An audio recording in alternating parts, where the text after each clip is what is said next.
Now then, today we're back in the chaotic streets of Schedule 1, a game about selling illegal substances, scaling up, and buying warehouses to run a drug operation. But today, we're only going to be doing 2 of those things, and doing them entirely from the confines of this RV. We're going to be building a citywide drug empire without ever expanding out of the RV, full Season 1 Walter White style. Can we successfully build our drug empire using the starting RV? Or this time, had we bitten off more than we can chew?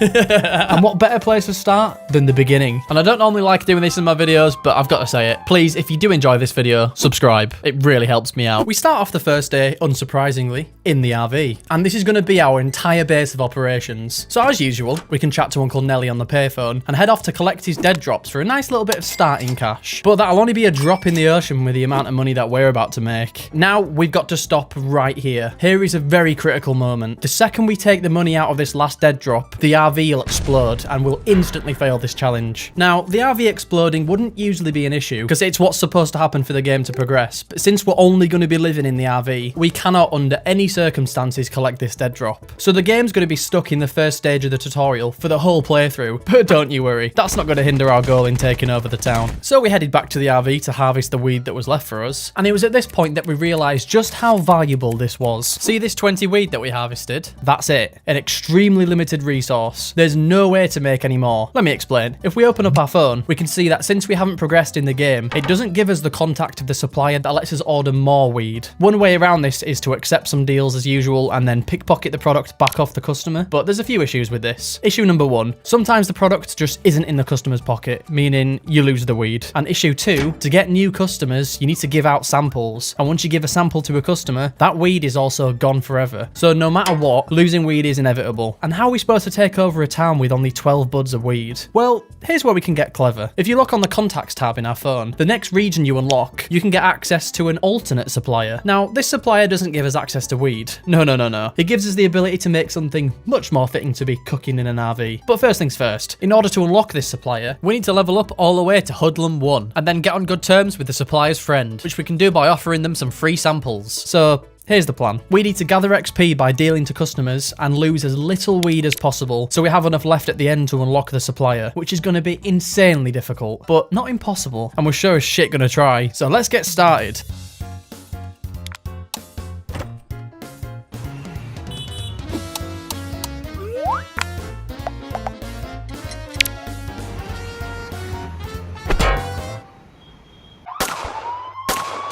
Now, we're off to a good start, but we've already lost 8 of our products, and we're still not even halfway to the level we need. The first try we did of this challenge on stream ended in us completely running out of product about an hour in. We've got rid of all the experts, and we've got people asking what Schedule 1 is. So we did what any sane person would do and blew up the RV.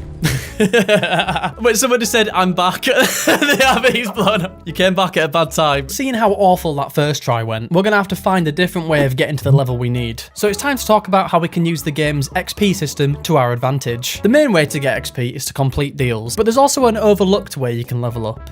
Pickpocketing. Each time you pickpocket someone, you're granted 2 XP points, which isn't a lot, but bear with me here. Doing it more times means naturally you get more XP. However, the game doesn't check what it is you're picking from the person's pocket. That was a bit of a tongue twister. So we can exploit this mechanic to get infinite XP, and all it takes is a volunteer and a banana. If you just sneak up behind someone and nick the money, but then in its place slip the banana, we can then exit out and then pickpocket them again, taking the banana and then placing it right back into the pocket. And each time we do this, we're granted 2 XP. So all we need to do is sit here and keep slipping the banana in and out of the pocket. I'm really not trying to make this sound sexual, I promise. And we're just farming XP. So what if we were to do this a couple more times?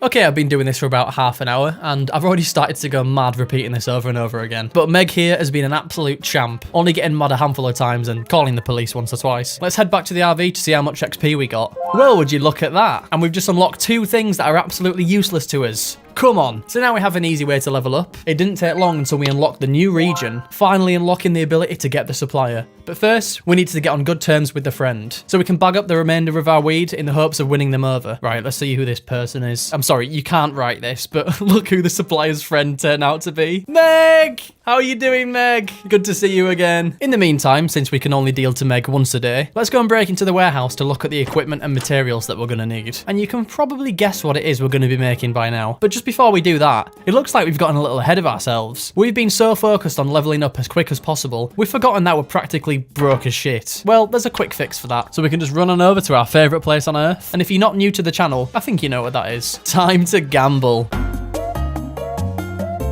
Okay, I've got something to admit. I might have left the macro on and just forgotten about it, so now we're sitting at a modest $400,000. I would have stopped sooner because I wanted to flip some gold, buying it from the boutique and then flogging it to Mick, but there's not much point now, is there? Anyway, after a sweaty night of gambling, we can head on home, swinging by the gas station for a quick pit stop. Pleasure doing business with you, sir. And call it a night. Waking up bright and early to complete our deal with Meg, successfully befriending her, and we can finally unlock the supplier. So now is where the real game begins. We can glitch back into the warehouse to buy all the equipment we need, and head on over to the RV to do some serious renovations. Now we've unlocked the supplier, we can go and order some pseudo, the key ingredient in what we're going to be making, meth. No longer will we be limited by the 20 weed buds holding us back. We're just about ready to wreak havoc on this town and get to cooking, taking over every district with our drug empire built entirely from the confines of an RV. But first things first, let's make our first batch. At this level, we only have access to the lowest quality pseudo, which means our product is gonna be shit. But it's our next goal to level up enough to unlock standard grade pseudo. But to do that, we better get started. So we can grab our acid, our phosphorus, and get to cooking. And once we wait an agonizing 6 hours later, and then another 4 hours for the mix to marinate in the oven, our first batch of low quality meth is ready.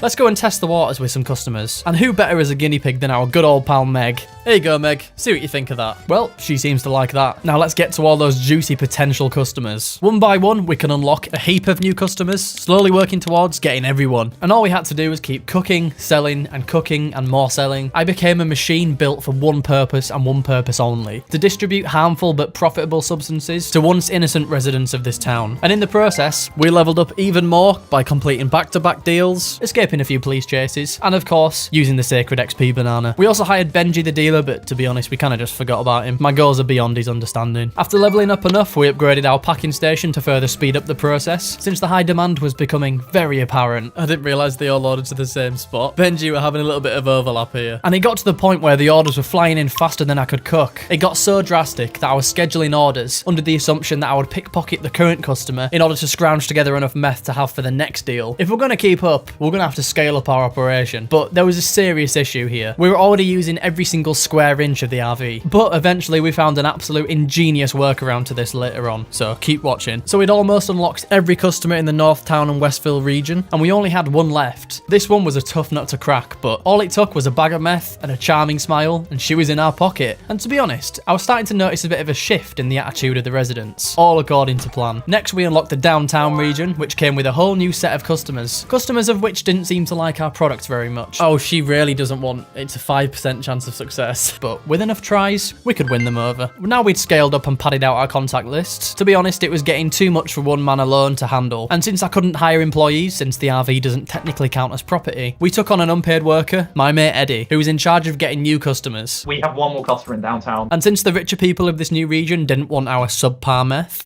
wait, why'd you do that? She insulted our product. We invested in a mixing station to make our strains a little bit more marketable. I made a new strain. Should we smoke it to try it? Oh, I'm getting some visuals. I can run fucking rapid. Oh my god. Oh my god, that's so quick. But with the addition of another machine, we had even less space to work with. But it was then that this random chatter showed us a glitch that would change the entire course of the operation. And if we give her 2 unpackaged... Oh my god. Basically, the person in chat said that you don't actually have to package the meth for the customer to accept the deal. Even though it only says there's 1% chance of them accepting, for some reason it just still works. Now we didn't have to waste space on a packing station. Eddie got to work making as many mixes as he could, slowly winning over every customer of the new region. And finally, after heaps of leveling up, we unlocked standard grade pseudo. Yes, there we go. Can't wait to start making good meth. Allowing us to upgrade our product from shit to less shit. And now it was the next day. Eddie had left me to finish the job on my own, and our plans were almost complete, so I cooked up the first batch of premium meth and accepted every deal that came my way. Dealt, pickpocketed, and accepted more deals, running around like a maniac to push as much product as I could physically handle. And not before long, all of our customers couldn't get enough. And it's probably unrelated, but some of the residents were definitely starting to look a little worse for wear. Again, probably unrelated. And by repeating our daily routine, we managed to level up all the way to Hustler 5. So to celebrate, we made one last very special batch for a very special lady. Here you go, Meg. Enjoy it while it lasts. Because that's literally the last of it. I'm not making any more. So now I've taken over the town. It was time to retire for good. But before we leave, I wanted to wrap this up with a nice little bow on top. So I handed over the business to my good mate. Right, Bulkers, I'm leaving everything over to you. This entire drug empire is now yours. I'll leave you some money to get you started. Have I just inherited a drug empire? Yep, so I'll see you later. Close of a door. Okay. Liquid meth. 8 hours. Combining.